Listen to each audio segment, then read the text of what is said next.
Mysterious World Part 1 is the first of a three-part series, written and read by me, Albert Jack.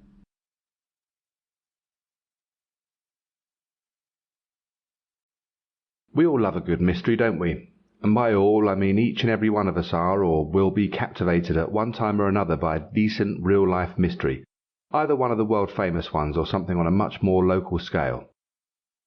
And so, after writing my last book on urban legends and inspired by the legend of the Beast of Bodmin Moor, which is described in that book, I started looking at some of the other famous mysteries, the ones that continue to fascinate us. And the story of the Beast of Bodmin Moor is an example of an urban legend which could be properly researched as a genuine mystery, and the same could be said for various other topics covered in that book. There is clearly a crossover between urban legend and full-scale mystery. Mysteries are fact-based, of course, and tend to be longer and more complicated. Indeed, some, such as the Bermuda Triangle, UFOs, crop circles, or the Loch Ness Monster, provide easily enough material for a whole series of books. But writing a book on just one of these would have been relatively easy. The challenge came from researching lots and lots of them and then condensing them down in a way that I know you, the reader who continues to pay my wages, enjoy reading. And that is short, sharp, informative sections you can read on the train, bus queue, or while waiting to pick the kids up after you arrive at school and find them in detention. In other words, the challenge was to explain the mystery in a way that you can enjoy and absorb in about 10 minutes flat. Inevitably, some of the information will be missing, for which I apologize in advance. But the missing information isn't critical to the basic story. The core details of the mystery in question should all be there. In some cases, such as the sections on the Bermuda Triangle, Bigfoot and crop circles, there are literally thousands of examples that I could have used, of course, but in each case I've kept them down just to a handful. Another challenge has been which mysteries to select out of the scores of famous stories that exist.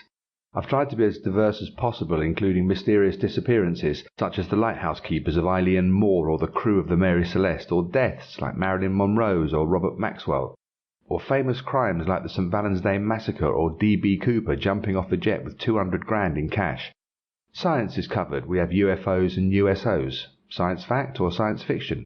History, the tale of the lost dolphin. The arts and the Mona Lisa and the strange death of Edgar Allan Poe, ranging from the obscure, the Dover Demon, to the world-famous like the disappearance of Glenn Miller. Where did he go? For example, did you know that sometimes it rains frogs or fish, or that the Mary Celeste was nowhere near the Bermuda Triangle despite several claims to the contrary? And that brings me to an important point. Given that I'm a fan of the unknown and the unexplained, I've not set out to be a mystery buster in this volume. Instead, I just wanted to tell the story, provide some little-known detail, and then offer some rational explanation wherever I could. I wanted to provoke a bit of thought and conversation and leave you, the reader, to decide the answer for yourselves. Does the story remain a mystery in your view, or have you now managed to piece together a theory of your own? Although, to be fair, I must admit there are some cases where I just couldn't resist presenting my own ideas and giving full rein to my scepticism. But don't let that stop you from enjoying yourselves. But the truth is, the mind can play tricks on us. We know this is the case. That's how we can enjoy marvelling at an optical illusion or a magician's skillful sleight of hand. There are other occasions, however, when we don't or won't acknowledge that we have been deceived. We believe we can see something, and even though we know it doesn't actually exist, we can still see it, because we want to. Perhaps that is why there are still so many sightings of the Loch Ness Monster.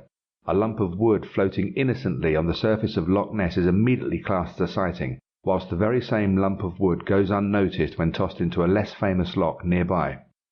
Some things remain mysterious, of course, such as unsolved crimes and disappearances.